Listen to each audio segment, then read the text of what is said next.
I'd like to talk to you about how it all started. Oh, that's a long time ago. That's 1929 is when I first started studying accordion. And that's in Norway, Michigan, where I was born. Norway. Not Norway, but Norway, Michigan. Most people think naturally when I say Norway, but my parents did come from Europe, from Belgium. The gentleman that's in back of that bottom photo there is with the two accordions. That's the first trip that I made to Hollywood in 1932. I was 12 years old at that time. And through my accordion teacher, he had been on what you call the Orpheum circuit, you know, on stage. He came back to near my hometown and started to tire of traveling and started to teach. So that's where I start really learning, when I was 9 years old. Were your mother or father a musician? No, they weren't. I understand that on a Victrola many years ago, they played a little bit of a record, and I heard it, and I evidently thought, gee, I'd like to be able to play an instrument, and that's how I started. And then you made a trio.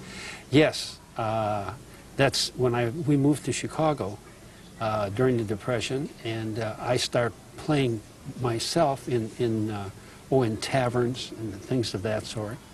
And then my first trio was accordion, bass, and guitar. That was the first trio, and that basically started while I was still in high school, like around 1936, 37, and 38. Long time ago. That's a long time ago. Yes. But the quintet, that's the most famous part of it, perhaps. Yes, I made a change in the trio at one time. Instead of bass and guitar, I had hired another. I liked vibraphone very much with accordion, and so I eliminated the guitar and put the vibraphone in. And so for a while I just had accordion, vibraphone, and bass. And then we were fortunate to have somebody hear us, and we got a very, very nice job in Chicago at one of the big hotels. And the gentleman says, I like what you do, but will you add drums? So that's how that started. And then while we were there in 1944, unbeknownst to me, NBC was looking for a group, and they came down and heard my group, and they signed us to a contract at NBC. And then in about 1945, I asked if I could add guitar to the group, and that's how the quintet basically started, about 1945. The accordion has a long, undistinguished history in jazz, and has it ever been fully recognized as a jazz instrument? Unfortunately not.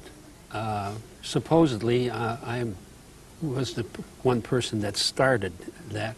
I became interested, I studied all the regular accordion thing, the classical and the ethnic type of things.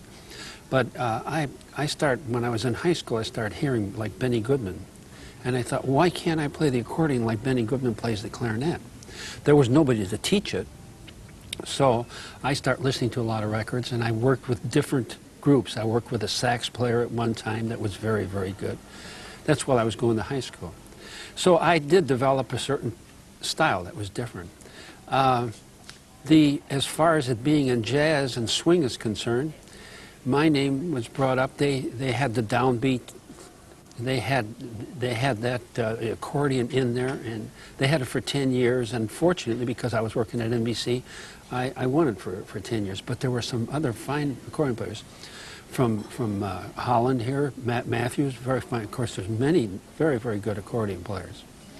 But there hasn't been that many, and people don't think of the instrument. I was very fortunate because when I worked at NBC, I worked with people like Dizzy Gillespie and Ella Fitzgerald, because we had radio shows and television shows. When they came on the shows, I worked with them, the quintet worked with them.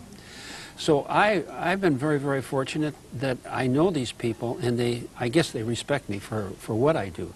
But the average accordion player, when he walks in someplace to play, they expect him to play something ethnic or polka, so, unfortunately.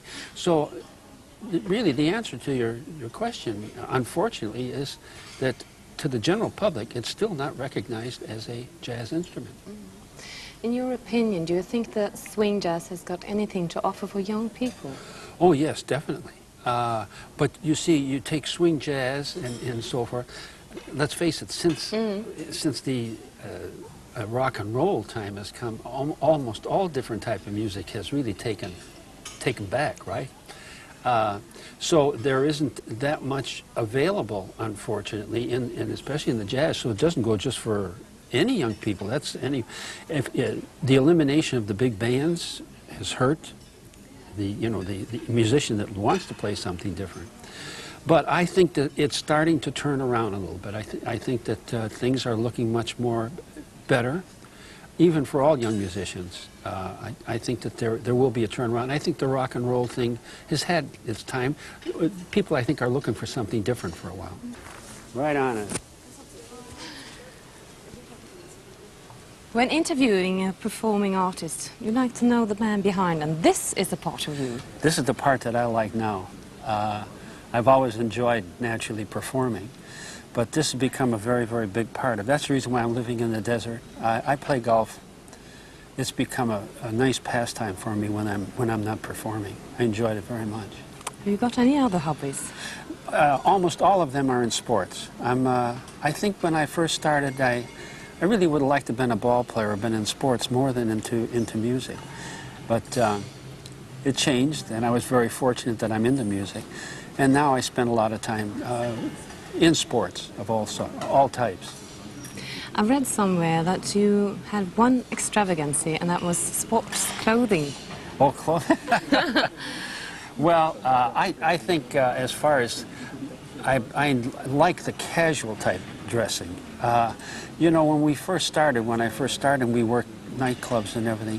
We were required to wear tuxedos at that time. I mean, so you wore black suits. And my experience on that was the strangest was one of the times that I came here and I flew into Amsterdam to do a TV show, and I was ready with the tie and with the jacket. And the gentleman, the producer, said to me, no, I want a sports shirt on. And I wore his sports shirt, and it didn't fit well. From then on, I've never worn a jacket. So you won't see me wearing a jacket. I like sport clothes very, very much. You made an enormous number of records out. Yes, I've been very fortunate. I started recording, like I mentioned, in 1945 for Capitol Records.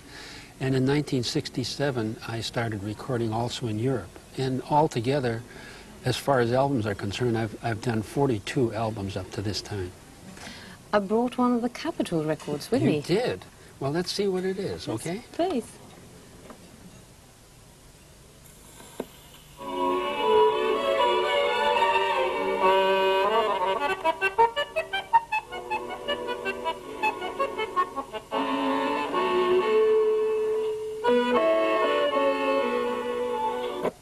That's all you're going to get. That's all?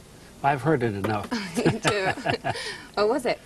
Well, that particular recording was done around 1950, and I had recorded it originally. I wrote the song as a theme song, and on different radio shows that we were doing in television at that time.